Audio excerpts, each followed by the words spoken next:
Eu quero compartilhar com vocês hoje um texto das Escrituras Sagradas que se encontra na primeira carta de Pedro, no capítulo de número 1 e no versículo de número 3, 4 e 5, diz assim a palavra de Deus: Bendito seja o Deus e Pai de nosso Senhor Jesus Cristo, que segundo a sua grande misericórdia nos gerou de novo para uma viva esperança pela ressurreição de Jesus dentre os mortos, para uma herança incorruptível e incontaminável, que não se pode murchar, guardada nos céus para vós, que mediante a fé estáis guardados na plenitude,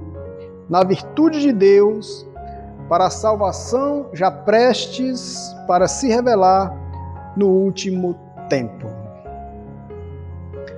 Amados, esta primeira carta de Pedro, ela é de um caráter universal. Por quê?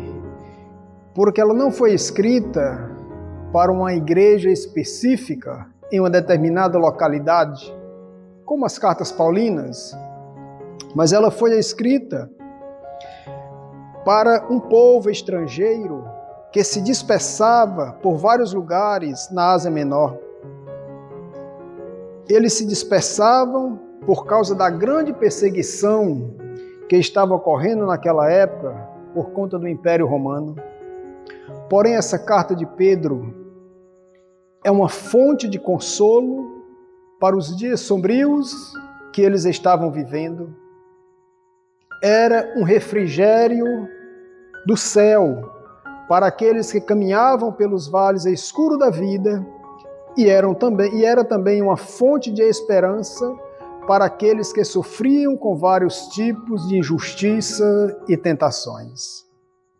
Pedro escreve para os cristãos perseguidos e desterrados da Ásia Menor, que mesmo perdendo suas casas, suas terras, seus bens e sua liberdade, não perderam a sua esperança, pois a sua esperança não estava nas coisas terrenas, e sim nas coisas celestiais.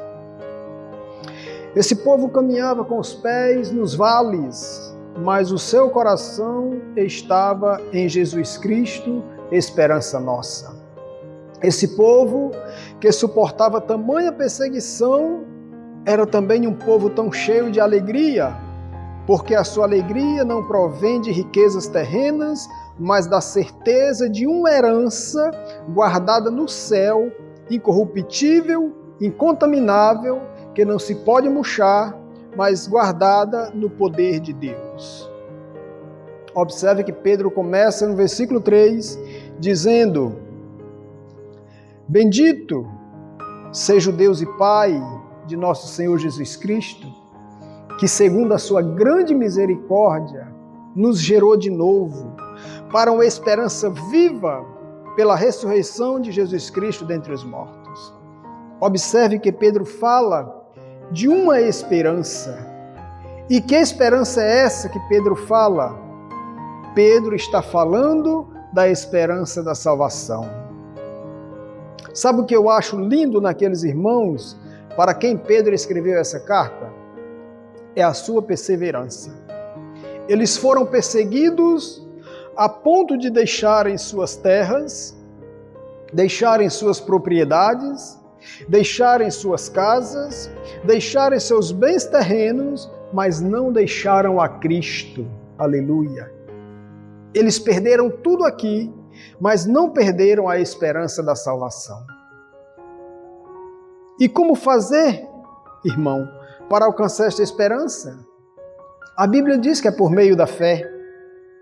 Quando o apóstolo Paulo, escrevendo aos Efésios, no capítulo de número 2, no versículo de número 8 e 9, ele diz: Porque pela graça sois salvos por meio da fé. Isso não vem de vós, é dom de Deus, não vem das obras para que ninguém se glorie. O mesmo apóstolo Paulo, escrevendo agora aos Romanos, no capítulo de número 3, a partir do versículo de número 21, ele fala da nossa justificação pela fé em Jesus Cristo. Versículo 21 ele diz: mas agora se manifestou, sem a lei, a justiça de Deus, tendo o testemunho da lei e dos profetas, isto é, a justiça de Deus pela fé em Jesus Cristo, para todos e sobre todos os que creem. Glória a Deus. Versículo 23. Porque não há diferença, porque todos pecaram e destituídos estão da glória de Deus, sendo justificados gratuitamente pela sua graça, pela redenção que há em Cristo Jesus, ao qual Deus propôs para propiciação pela fé no seu sangue, para demonstrar a sua justiça pela remissão dos pecados dantes cometidos sob a paciência de Deus.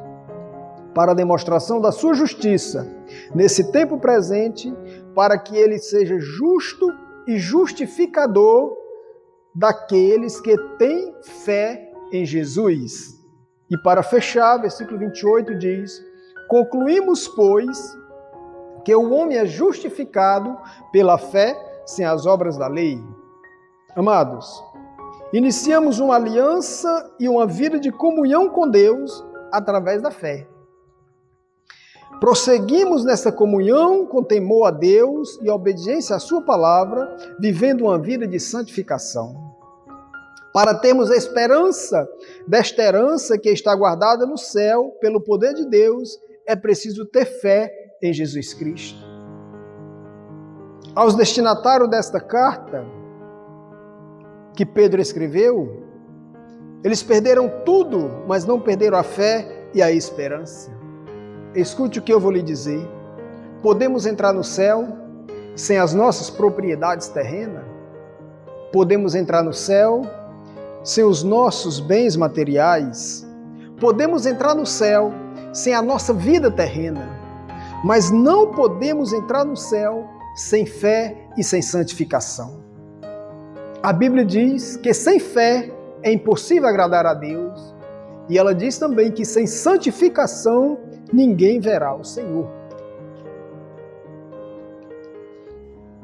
Vamos voltar aqui o texto inicial onde eu li, em 1 Pedro, quando ele diz: bendito seja o Deus e Pai de nosso Senhor Jesus Cristo, que segundo a sua grande misericórdia nos gerou de novo, pela ressurreição de Jesus Cristo dentre os mortos, para uma herança incorruptível e incontaminável que não se pode murchar, guardada nos céus para vós, que mediante a fé estáis guardados na virtude de Deus para a salvação já prestes para se revelar no último tempo. Pedro também afirma que é pela fé que nós alcançamos essa herança e temos esta esperança de salvação. E ele diz que essa já está para se revelar no último tempo. Irmãos, já estamos vivendo esses últimos tempos que Pedro fala. O mundo passa por um período de grande aflição, onde um vírus mortal tem atingido e assolado a muitas pessoas, independente de continente, de raça, de classe social ou religião. Ele tem assolado europeus, americanos, asiáticos, africanos. Ele tem assolado a todos. Ele tem assolado negros e brancos. Ele tem assolado os ricos e pobres. Ele tem assolado ateus e religiosos e cristãos. Eu te faço uma pergunta. Diante de tudo que temos visto e ouvido falar, diante de tudo que temos vivido nesses últimos dias, eu te faço uma pergunta: onde está a tua esperança? Ela está em uma vacina? É muito incerta. A tua esperança está em um novo líder político? Não se engane. Ela está na ciência? É muito limitada. A nossa esperança está em Jesus Cristo. A esperança da igreja está em Jesus Cristo, que um dia abriu mão de sua glória celeste e veio a este mundo na humilde forma de homem. Nasceu de uma mulher, cresceu em estatura, sabedoria e graça, cumpriu em sua morte a missão que lhe foi confiada pelo Pai, que era de morrer pelos pecadores, o qual eu sou um deles. Aleluia. Em sua vida anunciou e estabeleceu o reino de Deus por palavras e obras. Em sua morte cumpriu toda a exigência da lei. E em sua ressurreição estabeleceu a graça e nos deu a esperança de salvação, que é a nossa herança eterna, que está guardada no céu, na virtude de Deus. Glória a Deus. Em uma certa vez, Jesus conversando com os seus discípulos, ali naquele cenáculo, onde eles haviam participado da ceia com ele, Jesus deixou uma palavra de esperança para eles e para nós.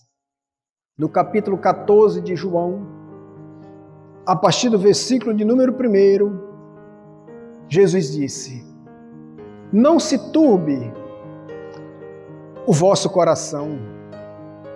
Credes em Deus, credes também em mim. Na casa de meu Pai há muitas moradas. Se não fosse assim, eu vos teria dito, pois vou preparar-vos lugar. E se eu for e vos preparar lugar, virei outra vez e vos levarei para mim mesmo, para que onde eu estiver, estejais vós também. Que coisa maravilhosa!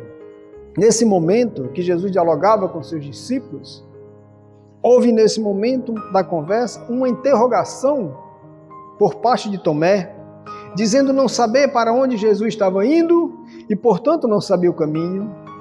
E Jesus respondeu de forma muito clara e poderosa, tanto a indagação de Tomé, como a indagação de muitos nos dias de hoje. E no versículo 6, Jesus declarou, e disse-lhe Jesus: eu sou o caminho. Observe que Jesus falou no singular. Ele disse, eu sou o caminho. Ele não disse, eu sou um caminho. Ou ele não disse, eu sou um dos caminhos. Ele disse, eu sou o caminho. Entendemos que só há um caminho que leva a Deus. Esse caminho é Jesus de Nazaré. Algumas pessoas, desprovidas do conhecimento dessa palavra, diz que todo caminho leva a Deus. Me perdoe, mas estão errados, estão equivocados, estão enganados. O único caminho que leva a Deus é Jesus Cristo, Filho de Deus. E ele continua. E a verdade, deixa eu te falar, se alguma ideologia humana, se alguma filosofia ou religião lhe apresentar outra verdade acerca da salvação, além de Jesus, esta afirmação é mentirosa. O único Senhor e Salvador da nossa alma é Cristo Jesus. Ele é a verdade. E ele prossegue, e a vida, ou seja, eu sou o caminho, a verdade e a vida. Entenda, a nossa vida e a esperança de salvação é Jesus Cristo. Nele está a vida eterna. Ele mesmo disse para Marta, irmã de Lázaro, eu sou a ressurreição e a vida. Quem crê em mim, ainda que esteja morto, viverá. Ele mesmo declarou em João 10:10, na parte B do versículo, eu vim para que tenham vida e a tenham em abundância. Em João 17:3, ele disse: e a vida eterna é esta, que conheçam a ti só, por único Deus verdadeiro, e a Jesus Cristo, a quem enviastes. Louvado seja Deus. Ele conclui o versículo 6, dizendo: e ninguém vem ao Pai, senão por mim. Deixa eu te falar, para você que está ouvindo esta palavra, isto aqui que você está ouvindo, amado, não é doutrina de homem, não é filosofia humana e nem ideologia humana. Isto é a palavra de Deus. Portanto, se você quer ter vida eterna, se você quer ter uma herança no céu, se você quer ter uma esperança de salvação, aceita Jesus Cristo como o teu único Senhor e suficiente Salvador de sua vida, pois só Ele é o caminho, a verdade e a vida, e ninguém vai ao Pai senão por Jesus Cristo. Oh, glória! Temos que mudar, irmãos, a nossa esperança da horizontal para a vertical. Na horizontal, só vemos desespero, mas na vertical está a nossa esperança. Os que vivem sem Deus no mundo não têm esperança. Caminham para o abismo e para a perdição eterna. Porém, aqueles que se convertem a Cristo recebem o penhor desta herança agora e a esperança de tomar posse desta herança definitiva na segunda vinda de Cristo, quando Ele virá buscar a sua igreja. Aqueles que guardaram aliança com Ele e aqueles que têm procurado viver em obediência e temor a Deus. A nossa esperança, amados, não está nas coisas terrenas, mas nas coisas celestiais. A palavra de Deus nos ensina, lá em Mateus capítulo 6, versículo 19 ao 21, aonde devemos guardar o nosso tesouro. Está escrito: não ajunteis tesouro na terra, onde a traça e a ferrugem tudo consomem, e onde os ladrões minam e roubam. Mas ajuntai tesouro no céu, onde nem a traça, nem a ferrugem consomem, e onde os ladrões não minam e nem roubam. Porque onde estiver o vosso tesouro, aí estará também o vosso coração. Pela fé, podemos crer que o nosso tesouro está no céu. A nossa herança está no céu. O nosso Salvador virá do céu e nós iremos morar com Ele eternamente no céu. Lá está a nossa esperança. Ei, amado, não fica desesperado não. Guarda a aliança com o Senhor, que ainda que a vida acabe aqui, ela continuará lá na glória. Provérbios capítulo 14, versículo 32, nos dá esta garantia.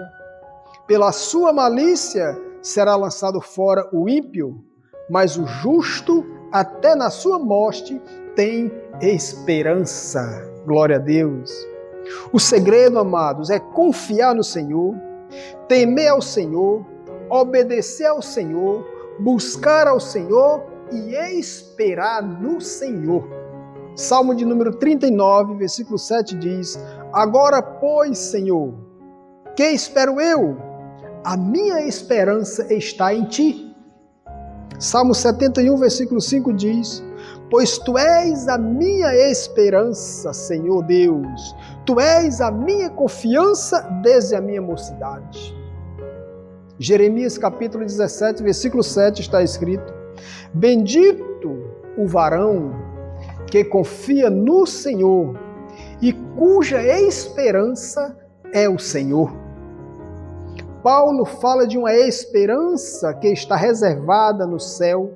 Lá em Colossenses capítulo 1, versículo 5 está escrito: por causa da esperança que vos está reservada nos céus, da qual já antes ouvistes pela palavra da verdade do Evangelho.